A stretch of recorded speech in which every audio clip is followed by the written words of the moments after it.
মৃত ব্যক্তিদের পক্ষ থেকে যারা জীবিত আছে তারা যদি কুরবানি আদায় করতে চায় তাহলে সেটা আদায় হবে কিনা, যেমন মৃত মায়ের পক্ষ থেকে অথবা মৃত বাবার পক্ষ থেকে।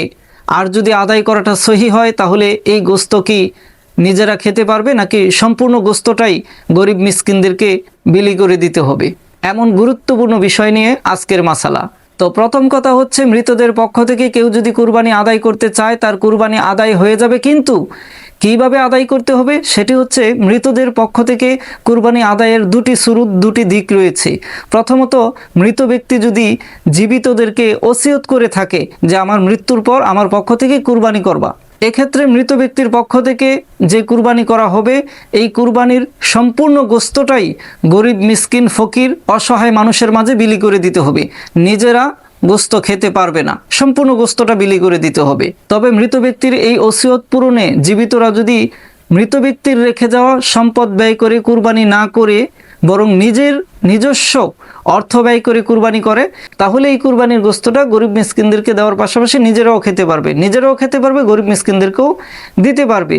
আর মৃত ব্যক্তির পক্ষ থেকে কুরবানি আদায়ের দ্বিতীয় শুরুত বা দিক হচ্ছে, মৃত ব্যক্তি কোনো ওসিয়ত করে যায় নাই, বরং তার আপনজনরা, হয় ছেলে বা স্বামী, এই আপনজনরা নিজ ইচ্ছায় এই মৃত ব্যক্তির সওয়াবের জন্যে তার পক্ষ থেকে কুরবানি করতে চায়। তো এই কুরবানি সহি হয়ে যাবে এবং এই কুরবানির গোস্ত অন্য সাধারণ কুরবানির মতোই নিজেরাও খেতে পারবে, গরিবদেরকেও দিতে পারবে।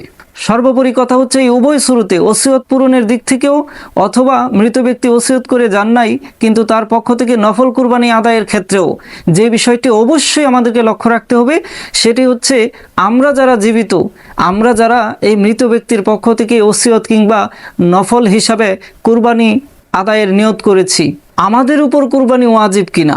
যদি আমাদের উপর কুরবানি ওয়াজিব হয়ে থাকে তাহলে ওসিয়তকারীর ওসিয়ত তো আমরা পূরণ করব, কিন্তু সেই ওসিয়ত পূরণ করলেই কিন্তু আমার উপর যে আলাদা কুরবানি করা ওয়াজিব হয়েছে সেই ওয়াজিব কিন্তু আদায় হবে না।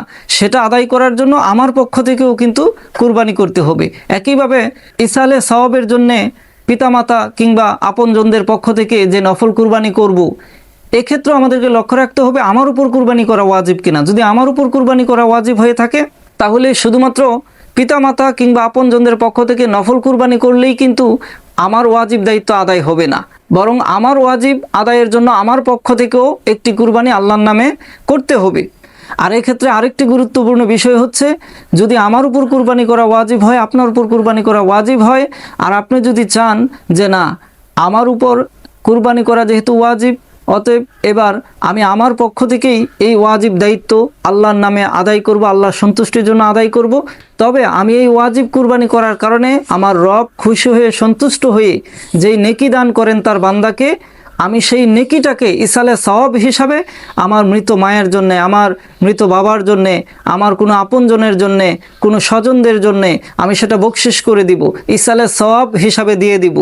তাহলে এই কুরবানির সওয়াবটাও আল্লাহ তাআলা ইসালে সওয়াব হিসাবে ওই মৃত ব্যক্তির জন্য কবুল করবেন ইনশাআল্লাহ।